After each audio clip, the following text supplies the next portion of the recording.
Hey everyone, welcome to my channel mind booster. So guys, जल्दी से मेरे channel को सब्सक्राइब कीजिए और ये जो बेल आइकन है उसे भी दबाइए। सो गाइस, आज हम पढ़ने वाले हैं sovereignty.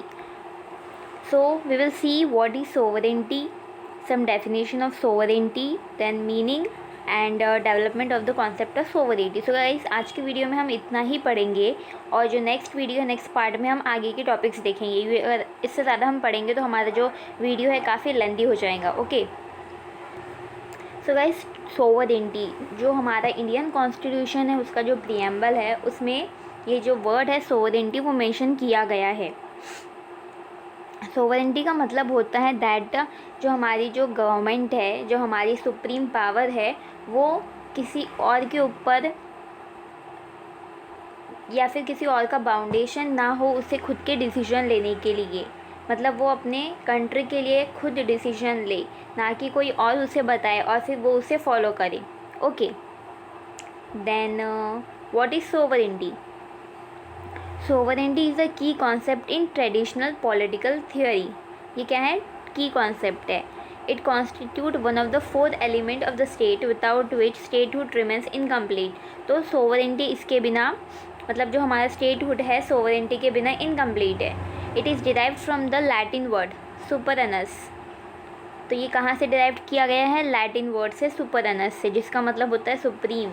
Sovereignty denotes the supreme power of the state to extract obedience from the people who inhabit it।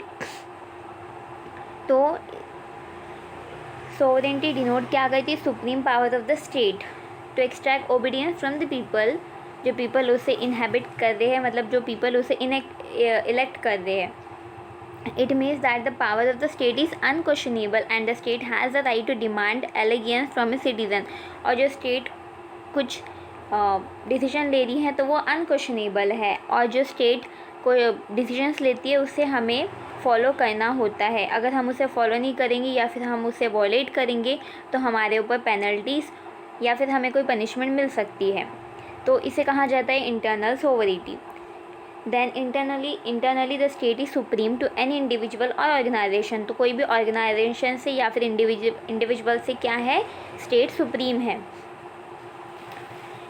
Then the power of the state over them is original, total, unlimited and all comprehensive। तो state की power क्या सबसे ज़्यादा है? कोई भी individual से, कोई भी ऑर्गेनाइजेशन से ऊपर। Sovereignty also has external connotation which means that in the community of state every state is supreme and is free to cast its destiny। तो जो भी स्टेट है वो कैसा है? सुप्रीम है। Then the state is equipped with internal and external sovereignty। तो state के पास दो सोवरेनिटी होती है, जैसे कि इंटरनल एंड एक्सटर्नल। इंटरनल मतलब जो स्टेट के अंदर होती है, एक्सटर्नल मतलब जो स्टेट के बाहर होती है। Then we will see some definition of sovereignty. यहाँ पे बहुत सारे डेफिनेशंस मेंशन किए गए हैं, आप इसे पढ़ सकते हैं और इसे याद कर सकते हैं। तो मेरे ख्याल से आपकी जो दो डेफिनेशन है जो आपके लिए काफ़ी ईजी जाएंगी याद करने के लिए। पहला जो बॉर्डिन ने कहा है that is sovereignty is the supreme power over citizen and subject unrestrained by law. And second one is जो विलिगियसली ने कहा है that is sovereignty is the supreme will of the state. State का क्या है? सुप्रीम विल है। Then we will see the meaning of sovereignty. Sovereignty का मीनिंग क्या है? यहाँ पे कुछ मीनिंग्स देखा था। पहला है sovereignty is an attribute of the state. Attribute मतलब कारण होता है। सोवरेनिटी क्या है? स्टेट का एक कारण है। It is a supreme will of the state, जैसे कि हमने देखा है उस डेफिनेशन में जो विलिग्युली ने कहा है। Then it is a legal coercive power of the state.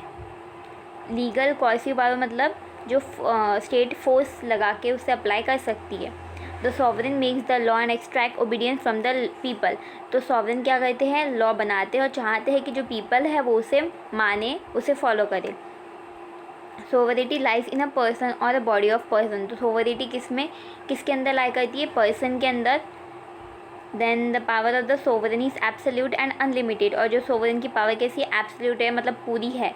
वो खुद में, मतलब एक ये है जैसे इनकम्प्लीट नहीं है, वो कंप्लीट है और वो अनलिमिटेड है। Then development of the concept of sovereignty, sovereignty का डेवलपमेंट कैसा हुआ है। Sovereignty as a supreme power of the state is a modern concept, तो ये कैसा है, मॉडर्न कॉन्सेप्ट है। It came into existence with the rise of the nation state in Europe when the powerful monarchs arrested their authority। तो पहले के ज़माने में क्या होता था, एक राजा होता था जो रूल करता था। तो इसका जन्म कैसे हुआ, जो नेशन स्टेट हुआ था यूरोप में, तो उसके बाद से सोवरेंटी का जन्म हुआ है। But as such the idea of sovereignty is very old and can be traced to the Asian Greek city state. So Aristotle जो क्या है, फादर ऑफ पॉलिटिकल साइंस है, उन्होंने क्या डिफाइन किया है, it is the supreme power of the state, ये state की सुप्रीम पावर है। But Aristotle did not discuss the nature of the sovereignty, लेकिन एरिस्टोटल ने जो सोवरेंटी का नेचर है उसे डिस्कस नहीं किया है। He concentrated on the location of sovereignty. Then here Aristotle has had two views. According to him, deliberative organ of the state should be sovereign, and secondly he held that the law should be sovereign। तो नहीं, उन्होंने क्या चीज़ कही है दो, कि जो deliberative organ है स्टेट का वो सोवरेन रहना चाहिए, और जो लॉ है वो भी सोवरेन रहना चाहिए।